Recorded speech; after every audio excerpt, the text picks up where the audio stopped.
Entonces, pues yo le sugeriría que arranquemos. Órale. Profesor Ramón, adelante. Bueno, pues confieso que soy un poco el promotor de estas cosas y en el sentido de que también les agradezco pues la confianza y la oportunidad y el espacio que se dieron para hacer este enlace. Todos somos nuevos en estas cuestiones, como se verá, pues nos está costando nuestro trabajo, pero creo que es importante, lo decía yo en el previo, que sigamos, que no, o sea, que no nos dejemos vencer pues, por estos contratiempos y que de alguna forma sigamos, ¿no? O sea, haciéndolo a nuestra manera.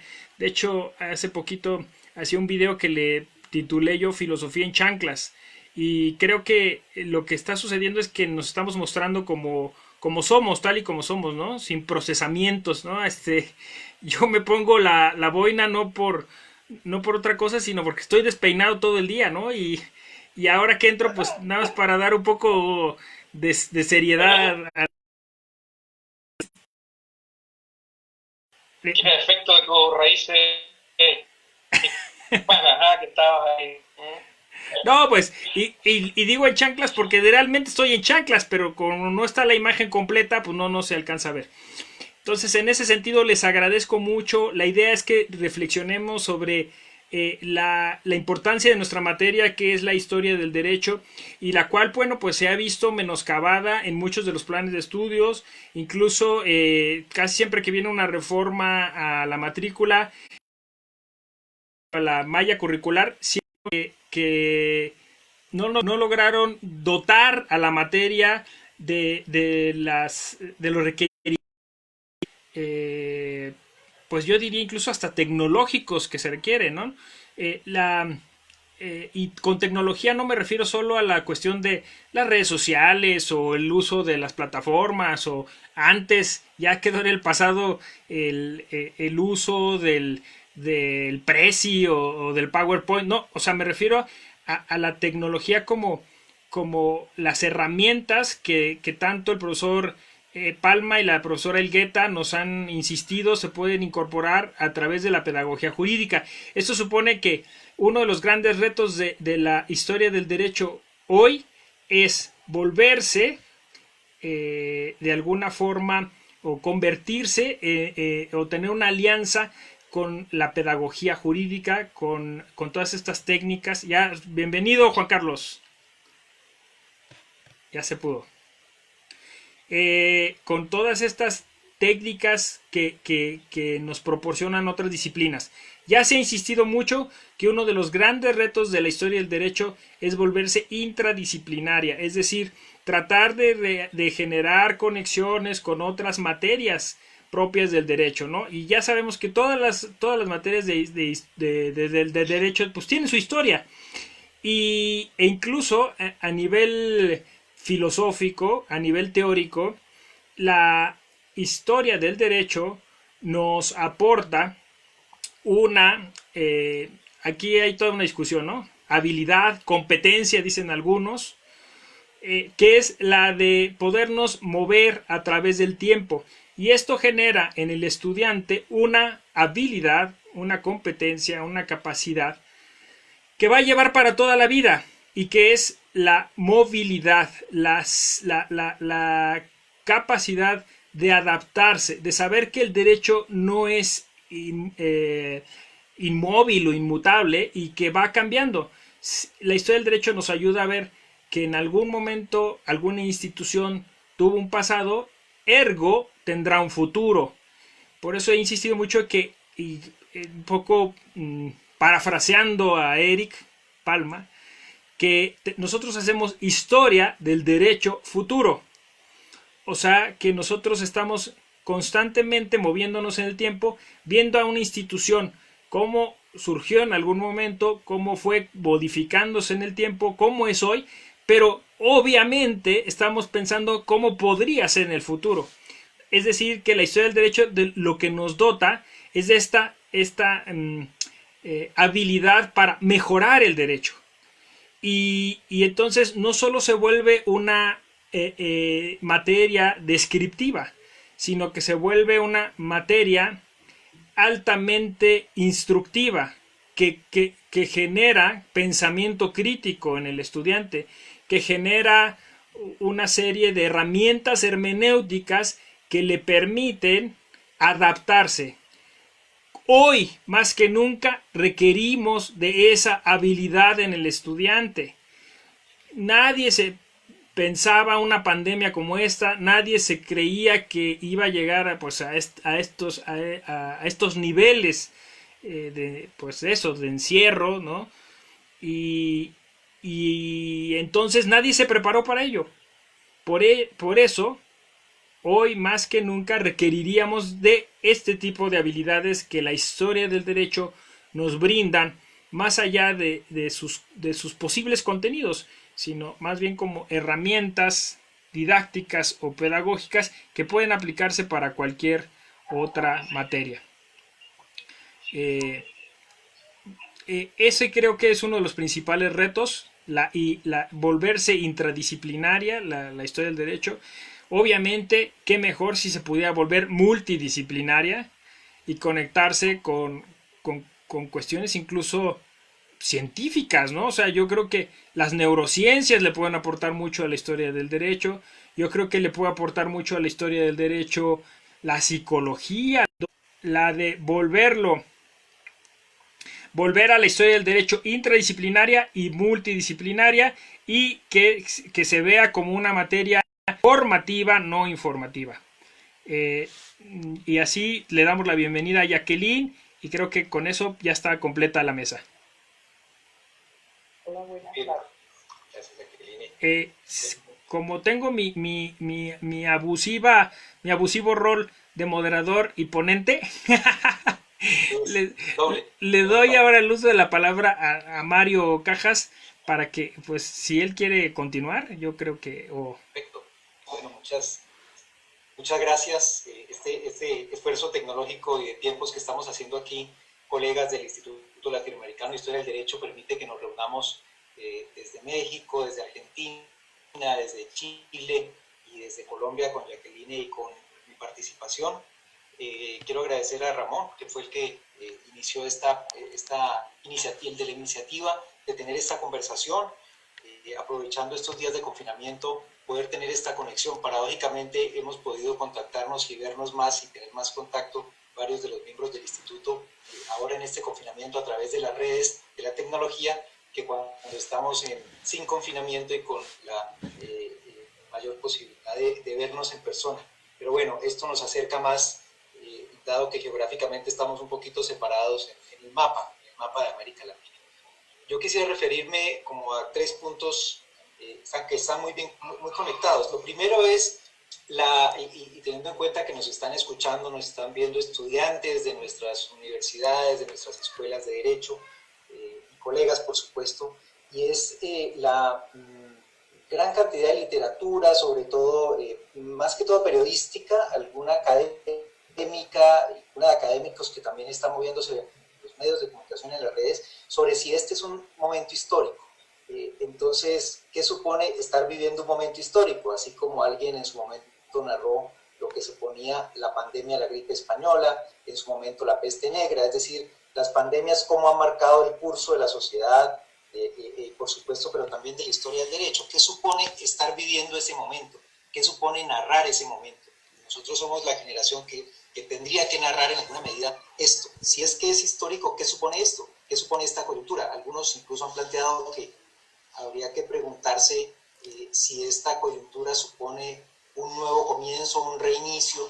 Incluso algunos un poco más audaces dicen que el siglo XXI estaría comenzando ahora, un poco pensando en la propuesta de Holtzman sobre el siglo XX, del inicio, no precisamente en el año 1900. Entonces, esto creo que también nos lleva a pensar esto, cómo narrar ese presente. Y es un presente digitalizado, es un presente que no va a ser de archivos, como podemos narrar la última gran pandemia, insisto, que fue la de la gripe española, la última gran pandemia global, que está narrada en archivos, en prensa, en documentos que podemos ver, que podemos coger, que podemos tomar en las manos y mirar. Y esto supone entonces, por ejemplo, todo lo que se está produciendo de Big Data. Las redes, la literatura académica está ya dando información sobre cómo se está comportando la gente, cuáles son las principales dificultades en términos de salud mental, por ejemplo, para mencionar lo que supone las medidas restrictivas de que la gente pueda salir a caminar en algunos países, en otros no, las medidas de aislamiento gradual, etcétera. ¿Qué supone esto en términos de la ciencia de datos? Es la que está registrando lo que está pasando hoy. Ya no son los archivos, ya no son los documentos de prensa únicamente, sino nuevas tecnologías de captura masiva de información. Esto supone un reto. ¿Cómo vamos a narrar entonces ese momento histórico? Sería el primer punto. Por supuesto, ese primer punto es interdisciplinario, es una narrativa para el derecho, no es una narración para el derecho únicamente o para la historia jurídica. Lo segundo es lo que muestra el pasado. Es decir, ¿para qué nos sirve la historia del derecho? Entendiendo como ese pasado que estamos leyendo desde el presente. Y en esa medida, ¿qué supone para América Latina? ¿Qué supone para mirar el pasado para el presente en América Latina? Si nosotros recordamos las historiografías que hay sobre pandemias e impacto en la historia del derecho, por ejemplo, para citar en Colombia, solamente para pensar en Colombia, la última gran pandemia, que insisto, fue la de 1918, que se tardó en llamarle gripa española en Colombia, le decían la pandemia de gripa, y hago alusión a esto porque hace poco tuvimos un evento y estuvimos conversando sobre el tema. Algunas medidas que mejoraron los llamados barrios obreros en las ciudades, principalmente en Bogotá, fueron consecuencia de la pandemia, es decir, a la pandemia se le atribuyó la falta de higiene y de condiciones adecuadas en las viviendas, en los inclinatos, sobre todo para las personas de menores recursos. Vino una legislación casi que concomitante con la pandemia para mejorar las condiciones de vivienda, entonces unos estándares, unas reglas para la vivienda, unas mejores condiciones de higiene, pensar que el agua que era necesario tener acueducto de alcantarillado, y esto produjo una legislación. Y por supuesto, además en una coyuntura en donde la cuestión social estaba a flote en el país, estamos hablando de 1918-1920. Entonces, en esa medida, ¿esto qué nos está informando para el presente? ¿Cuáles serían, digamos, cómo esa historia nos ayuda a leer la coyuntura, pero también a hacer prospectiva? ¿Por qué hacer prospectiva? Porque nos está mostrando qué va a pasar, por ejemplo, en términos de derechos sociales luego de esta coyuntura. ¿Cómo vamos a pensar la salud pública? ¿Cómo vamos a pensar el derecho a la salud? ¿Para qué nos sirve esa información que tenemos sobre el pasado? Se ha estado discutiendo también las tensiones entre estados unitarios y federales, entre el centro y la periferia. De eso también hay experiencias historiográficas interesantes sobre cómo las autoridades locales respondían a veces con mayor eficacia que las autoridades nacionales. ¿Qué supone esto para el rediseño de nuestras estructuras territoriales, de nuestros regímenes territoriales en los distintos países? Entonces, en esa medida, ese segundo punto es cómo el pasado ayuda a leer el presente y a hacer prospectiva. Doy otro ejemplo de esto, como por ejemplo la Segunda Guerra Mundial produce una mayor articulación internacional. Después de esto vamos a tener una mayor articulación internacional, o cada estado se va a cerrar a defender sus propias fronteras frente a una próxima pandemia o a un próximo brote. Y el último punto, creo que aquí estoy pasándome un poco de tiempo, es cómo hacer historiografía del derecho desde el confinamiento. Es decir, cómo en una historia del derecho, lo decía Ramón en el inicio, que se ha hecho, escúchenme esta expresión tan coloquial, a punta de papel, es decir, con el documento, aunque por supuesto ya hay muchos esfuerzos de digitalización. Yo creo que la región es una de las más, que va un poquito más rezagada en digitalización. Colombia está un poquito, creo, atrasada en eso, Jacqueline me corregirá, pero no es fácil encontrar documentos digitales para hacer historiografía del derecho. ¿Qué supone un confinamiento que se puede extender por más tiempo? ¿Qué están haciendo? ¿Cómo se hace investigación cuando no hay suficientes fuentes digitales? Esto no debería llevarnos a plantear, por ejemplo, tener un mayor open access de lo que hacemos, tener un acceso abierto, tener repositorios de lo que vamos haciendo, poniendo más al dominio público la información de los archivos que vamos encontrando. Muchos tenemos archivos, muchos tenemos documentos, probablemente llegó el momento de ponerlo en la red, de ponerlo en mayor medida en la red y de divulgar la información que tenemos y crear comunidades mucho más cooperativas, probablemente más empáticas en tiempos de confinamiento. Esos serían los 3 puntos que quería mencionar en esta conversación. Muchas gracias. Gracias, Mario. Muy interesante.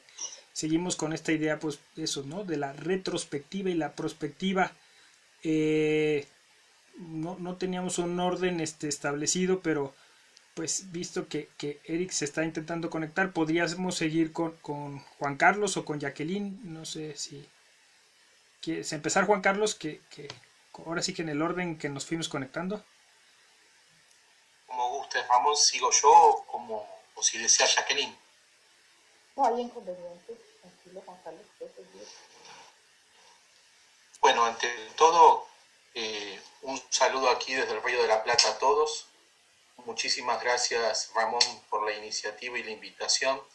Y gracias a Mario por la organización también y esta salida del problema de la conectividad. Yo creo que hoy, como docentes e investigadores y también los estudiantes que están abordando, se están enfrentando a un cambio de paradigma. O sea, el aislamiento social que se ha decretado en nuestros países de diferentes maneras nos enfrentan a una realidad que todavía estamos imaginando cómo se va a presentar. Sin duda hay un cambio de paradigma. Hay valores que en este momento, en este aislamiento, se están replanteando y los estamos mencionando de otra forma, pero están solidaridad, cooperación, orden, solidaridad sobre todo, ¿no? Pensar en el otro. Y aquí, como historiadores, nos tenemos que plantear uno de los primeros problemas metodológicos, un poco siguiendo a Mario en su exposición es, ¿podemos operar como historiadores del derecho o vamos a ser cronistas de una época? Y yo creo que vamos a ser cronistas, ¿no? Más que poder reconstruir esta situación para un futuro. Seremos cronistas, seremos una fuente más para futuros historiadores del derecho. Sin duda la historia del derecho como estudio brinda la descripción y la reconstrucción de esos fenómenos del pasado con una mirada no solamente desde el derecho, sino desde la política, desde la sociología, desde la economía, esa multidisciplinaridad o intradisciplinaridad que nos exigen nuestros estudios históricos jurídicos. Y ahí tenemos la oportunidad sin duda de poder ver el inicio de los procesos históricos, su desarrollo y su final. Y ahí está la clave de lo que está diciendo Ramón y Mario, que tenemos la posibilidad a través de nuestra experiencia de poder diagnosticar y pronosticar. Yo creo que hoy nos ocupa no solamente el tema de la pandemia, sino empezar a imaginar la pospandemia, que espero que esté pronto, que pronto el mundo pueda salir de esta situación. Y ahí está cómo relacionarnos nuevamente, quizás los viajes y la idea de ese mundo asible, tangible, fácilmente a través de los aeropuertos, no los vamos a tener durante un tiempo. También nuestros países van a tener que recuperarse económicamente, va a haber una reacomodación económica hasta tanto podamos recuperar los ritmos. Y estos medios de comunicación van a ser esenciales para poder seguir el intercambio científico, con modalidades particulares, no esos congresos quizás presenciales durante unos días, sino por reuniones. Y como dice Mario, es la preocupación del acceso a las fuentes. Acceso a las fuentes que están en los repositorios. Mario mencionaba las fuentes historiográficas, yo pienso en los archivos. Este es un nuevo debate, una nueva reconstrucción de cada uno de nuestros países que va a haber que plantear es la digitalización de las fuentes directas y de las fuentes indirectas. Esto nos va a ayudar muchísimo. Yo creo que los historiadores del derecho tenemos siempre un desafío y trabajamos muchas veces con voluntad, quizás con pocos recursos y con mucha voluntad. Pero aquí está el planteo, ¿no? La posibilidad de pasar cuando salgamos del aislamiento, poder pasar del papel a lo digital. Ya encontramos fuentes en Europa, ya sean de archivo, fuentes directas bibliográficas, doctrinarias o historiografía que están digitalizadas. Tenemos también otros elementos, que es el gran auge de las revistas electrónicas. Y para cerrar la exposición y no extenderme en este punto, yo creo que es crucial esta posición que vamos a tener de cronistas. Tenemos una ventaja, hemos estudiado a cronistas como fuentes para poder reconstruir el pasado. Y la otra cuestión es poder brindar, como lo ha hecho Mario en un evento cercano, con los comentarios de Ramón, etcétera, podemos brindar herramientas de diagnóstico, no solamente para la pandemia, sino para la pospandemia. O sea, ¿cuáles son las grandes preguntas que hubo en la humanidad o en las diferentes regiones a partir de las epidemias? Sin duda va a haber un cambio desde lo político, desde lo social, desde lo económico. Y la historia del derecho puede contribuir a esos nuevos desafíos. Muchas gracias. Excelente, Juan Carlos. Creo que efectivamente esta cuestión de empezar como a sistematizar o racionalizar la crónica es importante. Si les parece, seguimos con Jacqueline y para cerrar con Eric. Después, de todas maneras, tendremos una ronda ahí de retroalimentación, de réplicas. Igual si quieren ir haciendo sus preguntas por el chat, a los que nos están siguiendo en Facebook, ahí veremos sus preguntas y yo se las paso a los ponentes. Jacqueline. Hola Ramón, buenas tardes, muchas gracias. Gracias por la organización del evento, gracias también a Mario por estar pendiente de la organización. Un saludo a los amigos que están con nosotros en este evento y a los amigos del instituto que nos ven desde distintos países, a todos los que nos acompañan desde sus celulares y desde sus computadoras. Pues esta es una experiencia maravillosa y la temática que estamos compartiendo hoy es muy importante. Queremos ver cómo vamos a plantear una nueva historia y una nueva historia del derecho a partir de las fuentes de las que disponemos. Yo quiero hablar de la memoria histórica y cómo esta memoria histórica puede ser útil y puede ser riesgosa en el momento en que decidamos incluirla dentro de, como una fuente primaria dentro de nuestros estudios, que haga parte de nuestros estudios. La memoria histórica que nos une a los pueblos latinoamericanos coincide en muchos aspectos realmente. Tenemos una historia muy parecida a lo largo de toda América y pues en este momento no es diferente el hecho de que compartamos las angustias y las penurias en cuanto al sistema de salud, en cuanto a las formas de protegernos de la pandemia, en fin, es una historia muy compartida. En este sentido, la memoria histórica de la que disponemos nos va a obligar a aclarar qué está en el pasado y qué está en el presente, a historizar los eventos que ocurrieron en un pasado reciente, porque es como si nosotros estuviéramos viviendo en un presente y a la misma vez estuviéramos viviendo en un pasado. Muchos de los eventos que sucedieron antes del año 2000, en el caso de Colombia, antes del año 1991, cuando se hace una reforma constitucional muy amplia, los eventos fueron los mismos, como si no se hubiera cambiado nada. Sin embargo, hablamos de historia a partir de cuántos años atrás, hablamos de presente a partir de cuántos años hacia acá. Esta frontera que no está definida es muy riesgosa al momento de abordar estudios, pero también al momento de tomar decisiones. Si estamos hablando de cómo en Colombia, por ejemplo, a partir de 1991 que tuvimos una reforma constitucional, empezamos un nuevo camino en materia de construcción de Estado, de cuando somos presentes y los problemas siguen siendo los mismos. Esa es como una preocupación en cuanto a lo que deberíamos definir como memoria y historizar, porque las nuevas generaciones no pueden desligar muy bien. Para las nuevas generaciones la historia sigue siendo aquello que ocurrió hace 200 años, pero no lo que sucedió hace 50 años y que definitivamente ha marcado el de todas estas naciones. Ahora bien, sí es interesante y es importante que dispongamos y que reconozcamos la memoria histórica que hemos logrado rescatar de todos estos procesos latinoamericanos, no solo la pandemia, sino los conflictos y las violencias por las que hemos atravesado, pues también es importante los riesgos de esta memoria histórica, lo que vamos a poder legar en un futuro. Nuestra generación es una generación que tiene un acumulado histórico en memoria bastante grande. Nosotros hemos sido testigos este momento que estamos viviendo, pues haberlo vivido también nos hace parte de esa generación que experimentó algo como lo que experimentaron en la pandemia de 1918, irrepetible, o solamente cada 100 años una experiencia de estas es bastante inusual.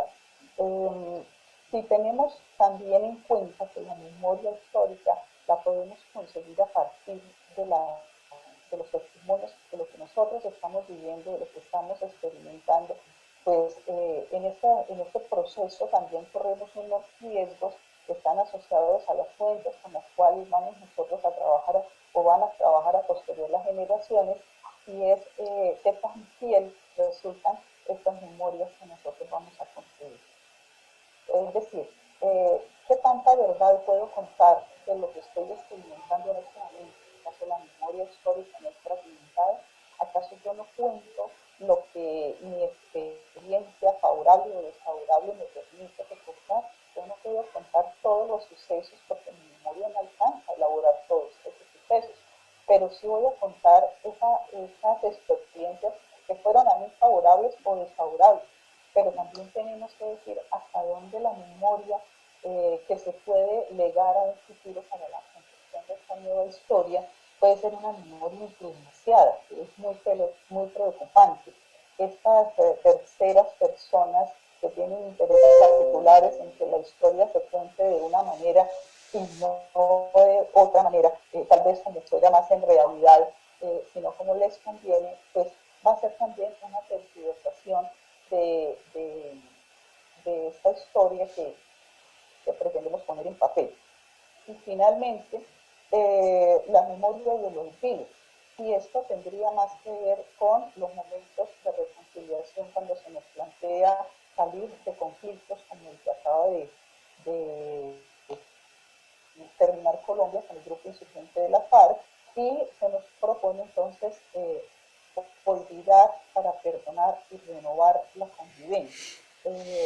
Y el olvido es una gran amenaza para la memoria, y yo diría que es un fracaso para la memoria, porque cuando se olvida no salen a flote estos elementos que podrían ser los puntos de encuentro, de unión, de cohesión entre los pueblos, los puntos que se necesitan para poder construir un mejor presente. De tal manera que la memoria, dentro de lo que podemos legarle a las próximas generaciones, debe ser altamente cuidada, conservada, para que podamos heredar tal vez lo más cercano a la verdad y a la neutralidad, como nos decía Habermas en sus escritos. Muchas gracias. Muchas gracias, Jacqueline. Muy interesante. Además, una memoria histórica que en nuestra región y en la Corte Interamericana ya ha tenido un papel importante como jurisprudencia, digamos que es doctrina judicial, y que además pues está pendiente en muchos de nuestros estados de convertirse en un derecho ya constitucionalmente reconocido. Y qué mejor que Colombia, ¿no? Como estudio, como desarrollo de este concepto. Agradecemos a los alumnos de La Salle, bastantes han estado ahí insistiendo, creo que es el profesor Juan Carlos Abreu quien está un poco detrás de esto. También he visto algunos alumnos de la UNAM, seguramente están los alumnos de la U de Chile de Eric, y los de Juan Carlos, y obviamente ICESI, ¿no? Que nos está apoyando en este evento. Bueno, pues ahora vamos con Eric Eduardo Palma. Tus reflexiones, Eric, por favor. Vale. Bueno, primero de todo, un saludo a los colegas, a Jacqueline, a Juan Carlos, a Mario, y reiterarlos a ti también, José Ramón. Un agradecimiento al Instituto Latinoamericano de Historia del Derecho por esta feliz iniciativa de reunirnos para reflexionar sobre estas cuestiones. A ti, José Ramón, por haberte dado el esfuerzo, incluso el fin de semana, para preparar esta reunión. Y por supuesto a Mario y a ICESI, que están proporcionando el soporte tecnológico. Cuando vi el título que José Ramón le puso a este encuentro, me pareció interesante que recurriera a estas dos expresiones. Retos y la actualidad. Retos porque cuando uno emplea esta expresión no se está refiriendo a cualquier desafío. El reto es un desafío complejo, un desafío difícil de abordar. Entonces, la pregunta es por qué alguien podría querer instalar a una comunidad como nosotros la reflexión sobre qué es ese complejo que nosotros queremos como comunidad abordar. Entonces, como decía Ramón, evidentemente creo que lo que se trata es de no quedarnos en esto que se puede llamar la sensación intelectual, y más bien aproximarnos al valor de la incomodidad. O sea, renunciar al statu quo que nos da el hecho de tener alguna disciplina de seguridad y estar tensionando permanentemente con la disciplina. Porque efectivamente esa tensión últimamente es lo que hace que la disciplina avance. Entonces, preguntarnos por cuáles son esos desafíos difíciles es ya tremendamente y eso está vinculado con la segunda cuestión a la que nos cerramos, que es reflexionar sobre la actualidad. Porque la actualidad, en definitiva, es preguntarse por cuál es el sentido de nuestro presente. Están íntimamente vinculadas, ¿no?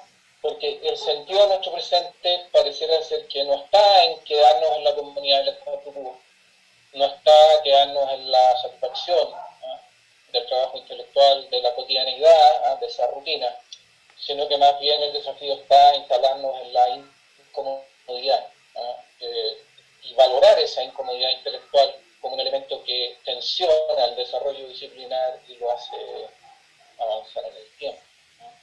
Entonces yo he procurado identificar algunos de esos retos y después, claro, espero pasar también a la cuestión de la actualidad. Yo diría que tenemos, en primer lugar, dos retos. Uno, como investigadores ciudadanos. A mí yo no pierdo de vista que el conocimiento tiene una función social, que nosotros, en tanto que investigadores de la historia del derecho, tenemos que cumplir una función social, y esa función social está relacionada con nuestra función pública como ciudadanos. No solo somos profesores, somos también ciudadanos. Creo que el reto más importante que nos vemos enfrentados hoy día es el de sacar adelante esta lucha por superar la visión economicista de la vida. Visión economicista que implica, por supuesto, un enorme impacto para nuestras relaciones cotidianas, pero un impacto también para la universidad y un impacto para el derecho.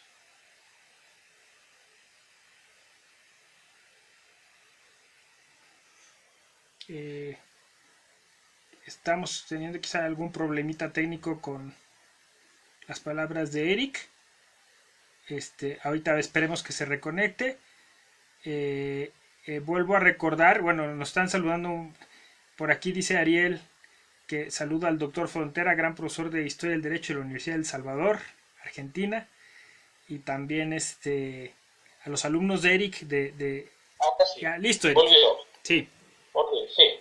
Mira, está muy inestable mi red, así que va a pasar esto, se demora como 30 o 40 segundos en reponerse. Está bien, Decía que el principal reto entonces como ciudadano es avanzar hacia una perspectiva humanista, ¿no?, hacia la universidad humanista, hacia el derecho con un enfoque humanista. Eso creo que es nuestro primer desafío, preguntarnos en definitiva cómo contribuimos a eso. Creo que el segundo desafío tiene que ver con lo que identificó también Juan Carlos y Mario y también en alguna medida nuestra querida Jacqueline, y es cómo reflexionamos la crisis en la que estamos instalados, ¿no? La sociedad está instalada en esta crisis, es una crisis que teníamos en el horizonte y que de pronto está allí, ¿no?, la vemos. No solo es esta crisis de la pandemia, es la crisis del cambio climático, y el punto está entonces cómo reflexionamos. A mí me hace mucho sentido que nosotros tenemos que contestar esta pregunta.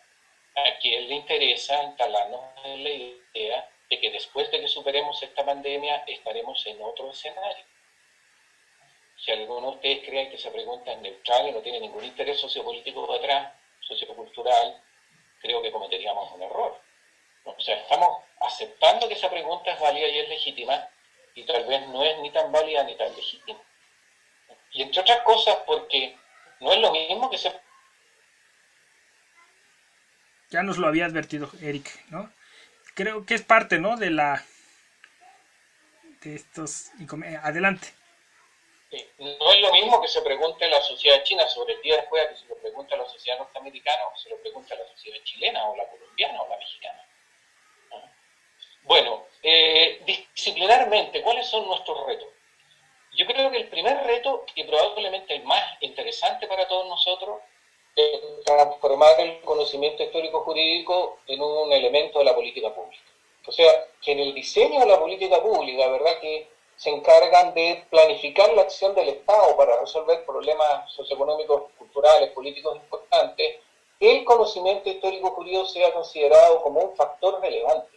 ¿Y por qué? Porque en el diseño de la política pública hay dos elementos. Primero, el orden jurídico y en segundo lugar, lo que se llama el elemento de persuasión. Tengo la impresión que el conocimiento histórico jurídico puede contribuir como otro elemento, como un elemento nuevo, a comprender mejor el elemento jurídico que toda política pública debe tener presente, como también el elemento de persuasión. Porque los historiadores del derecho estamos en condiciones de contestar las buenas preguntas que formulaba Jacqueline y Mario. ¿Cómo se resolvió este problema?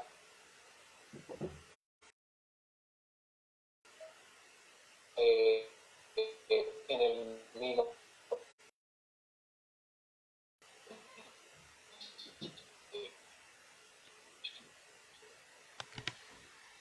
1900.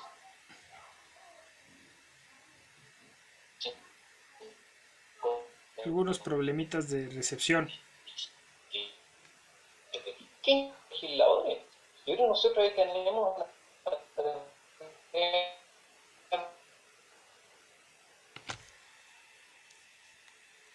Bueno.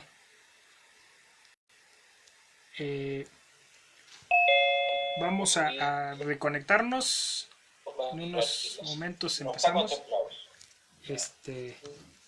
¿Me están escuchando o no? Sí, adelante. Adelante. Un elemento que yo creo que es también disciplinar es actualizar el elemento histórico en la interpretación. Yo creo que en algún momento, a principios del siglo XX, hasta mediados del siglo XX y por supuesto a lo largo de todo el siglo XIX, el elemento histórico fue clave en todo el proceso de creación de derechos, en todo el proceso de interpretación, fue clave. Eso se perdió. Lo perdimos cuando la sociedad economicista desplazó a la sociedad humanista. Ahí tenemos también otro reto disciplinario. Por supuesto, este conocimiento histórico no es de Savigny, no es el conocimiento histórico de la escuela exegética, es otro conocimiento. Entonces tenemos que pensar cómo en el siglo XXI el elemento histórico se vuelve a resituar en el proceso de interpretación de la ley, ¿no? Esos entonces a mi juicio serían los retos, ¿no? Hay retos que se refieren a nuestra condición de ciudadano y hay retos que son estrictamente disciplinarios. Y sobre la actualidad, no sé si me queda tiempo. Sí, adelante. Parece que sí, un par de minutos. Sí. Sobre la actualidad, yo utilizaría aquí lo que hemos denominado la aproximación polisémica a la historia del derecho. O sea, para contestar sobre cuáles son los desafíos de la actualidad, entonces importa saber que la historia del derecho es una cátedra. Importa saber que la historia del derecho es una metodología de investigación, es una historiografía, un quehacer historiográfico.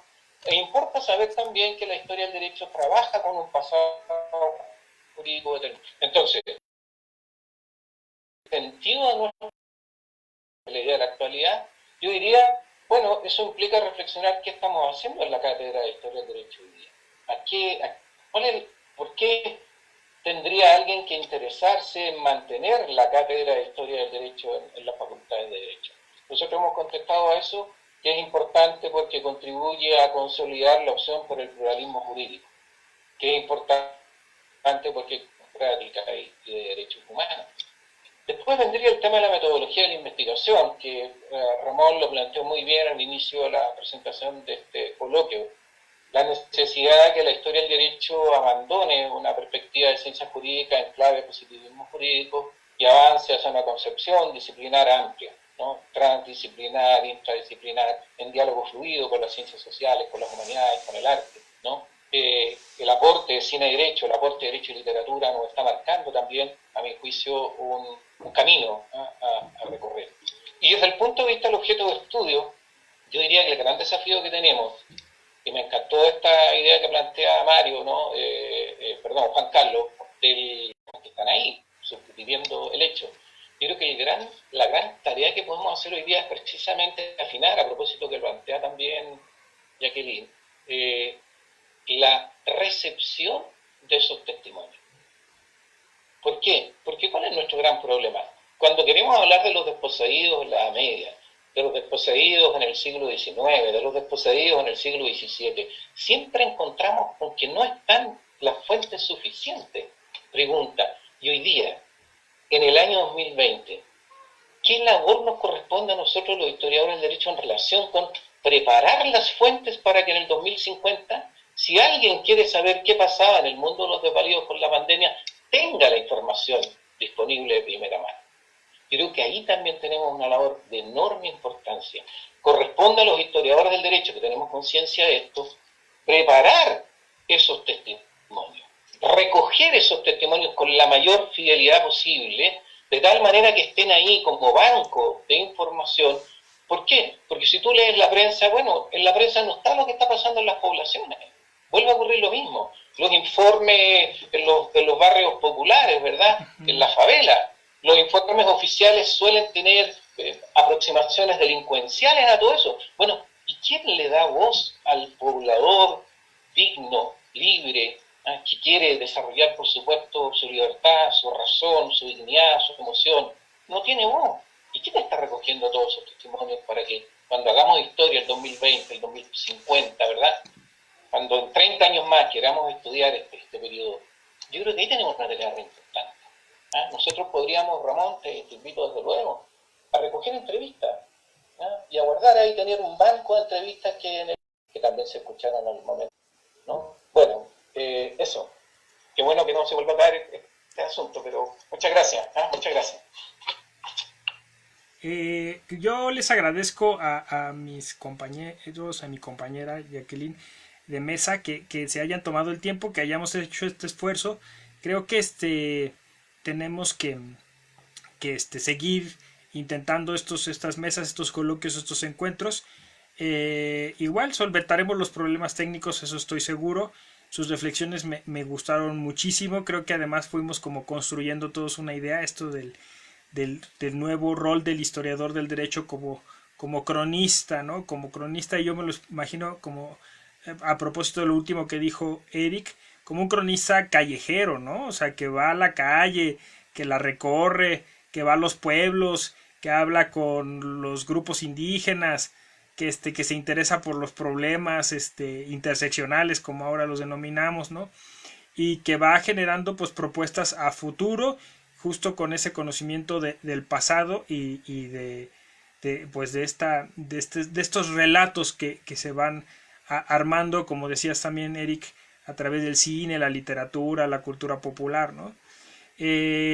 Yo les propondría, si les parece, por los problemas pues tecnológicos que tenemos, que recojamos a través de Facebook las preguntas, ¿no? Por ahora no han llegado más que pues felicitaciones, saludos, alguna cuestión ahí con el audio, y que yo les haga llegar estas preguntas y ya sea que las respondamos por ese mismo medio, y como aquí nos los propone Ana Brisa Oropesa Chávez, quizás hacer una segunda reunión y ahí empezamos a responder esas preguntas, ¿no? Ya explorando un poco mejor cuál sería el recurso tecnológico más idóneo. ¿Cómo ven?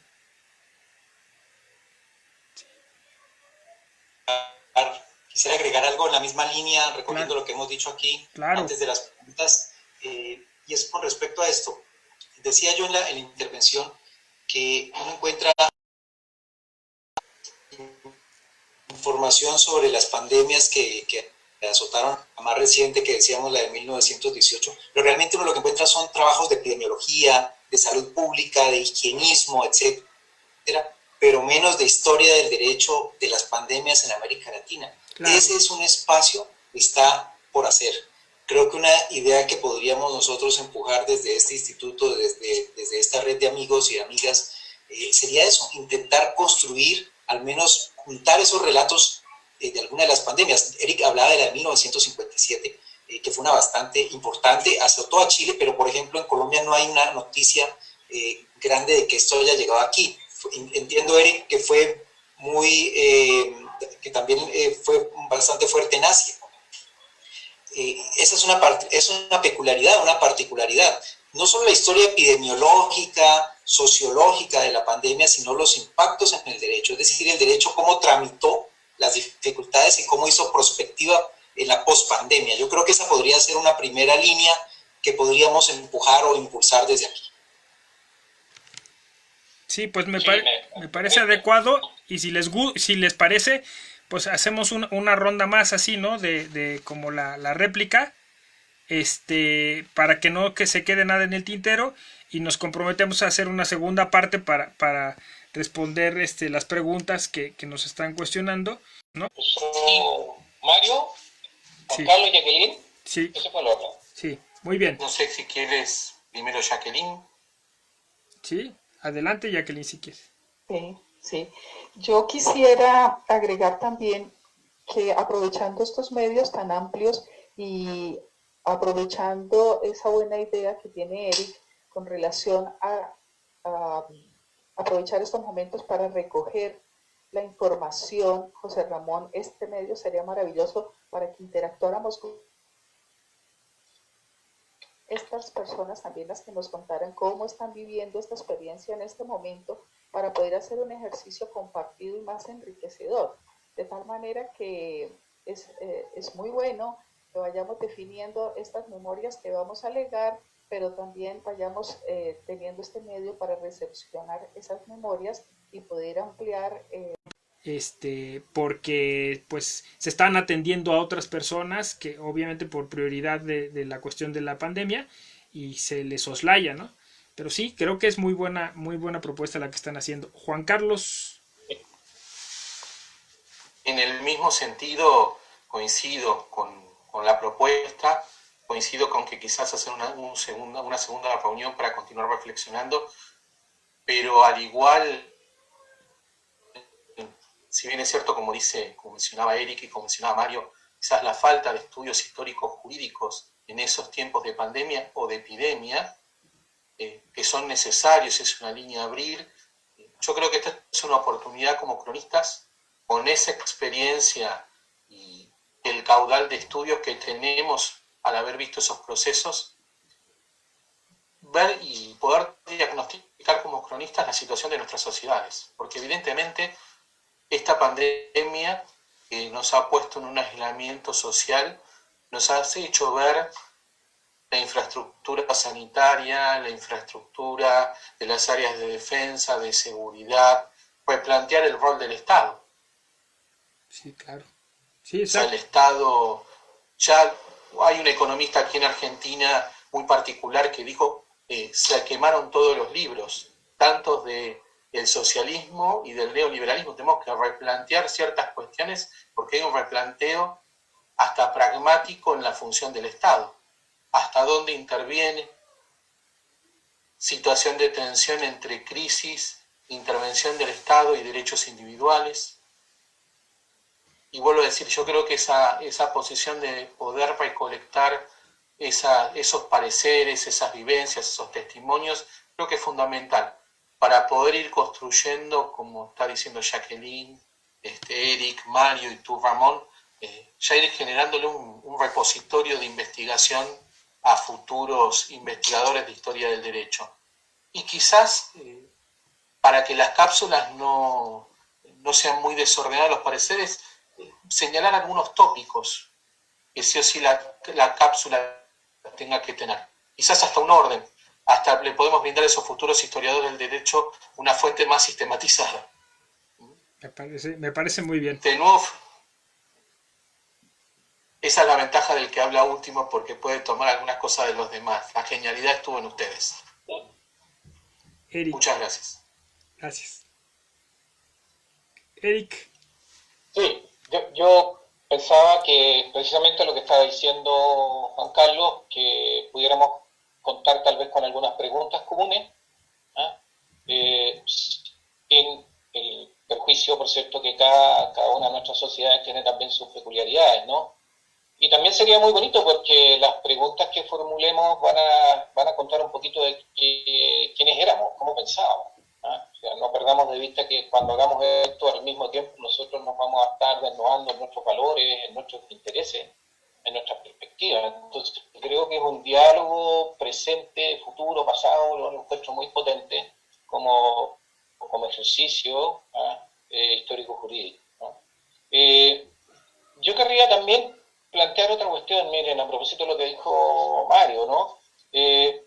Todos nuestros países están recurriendo al derecho de excepción constitucional para abordar esta cuestión en distintos niveles, ¿no? Estado de catástrofe, estado de sitio, estado de emergencia, ha vuelto el derecho de excepción a nuestro cono sur.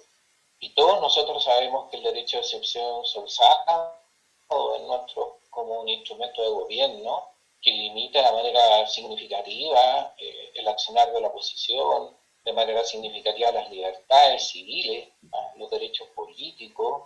Entonces yo creo que también es una dimensión que no podemos perder de vista, porque lo que va a ocurrir es que para tratar una cuestión que tiene un claro componente biológico, se van a utilizar instrumentos políticos que usualmente tienen carácter represivo. Entonces se da toda una paradoja, porque se supone que en este estado en el que estamos hay que tener cuidado por la población, cuidar su salud psicológica, cuidar su salud física, ¿verdad? Pero resulta que el instrumento que se va a emplear es un instrumento tradicionalmente opresivo. Entonces salta la pregunta de inmediato, ¿no será que la tentación tradicional de nuestros líderes sudamericanos de utilizar la represión con todo lo que significa desde el punto de vista del daño psicológico, físico, material, va a terminar imponiéndose y los mecanismos que estamos empleando van a profundizar el dolor que significa enfrentar este proceso? ¿No? Yo creo que es un tema que hay que dejar allí arriba, sobre la mesa, ¿no? Y un tema que yo creo que a Mario le salta de inmediato, porque es algo que estuvimos viendo en el Congreso en Puebla, donde hicieron estos instrumentos. Y la otra cuestión que a mí me parece muy relevante y que creo que es de enorme valor, por lo menos para el caso chileno, tal como se está dando, y Mario lo planteó en su conferencia del otro día, que estuvo tan interesante, la que organizó la revista de Derecho del Estado, que es la relativa a la relación que se está dando entre el aparato central y el aparato comunal. En Chile, por lo menos, lo que está ocurriendo es que la gestión de lo comunal, la gestión del municipio, la gestión del alcalde, los consejos, está resistiendo las medidas del aparato central porque no las consideran óptimas, no las consideran las más adecuadas. Y la especificidad de las problemáticas locales se está tratando de imponer a las fórmulas que desde el Poder Central pretenden darle homogeneidad a la solución. Entonces, creo que también ahí va a aparecer una tensión bien interesante y que probablemente está anunciando algunas de las características de lo que viene por delante. La lucha de los poderes locales, estar con recursos y con una aproximación mucho más exacta nosotros en el juego de nueva. Yo creo que esa tensión entre lo central, lo unitario y lo local va a ser también probablemente una de las características de lo que tengamos que abordar. Entonces, desde la historia del derecho, por supuesto, el conocimiento que teníamos de lo local es amplia, ¿no? Solo el hecho de conocer lo que ocurrió en la alta media y la baja media nos dota una serie de elementos de juicio que nos permiten abordar esta problemática con mucho interés. Sabemos cómo es que lo local fue sustituido por lo central. Y entonces también podemos entender el proceso inverso, cómo lo local disputa a lo central la definición hegemónica de la conducción de la problemática, ¿no? Eso es lo que a mí me sugiere, distinguidos ciudadanos y distinguidas ciudadanas. No, pues yo muy agradecido, creo que quedan muchas cosas en el tintero, cosas muy interesantes, retos muy interesantes.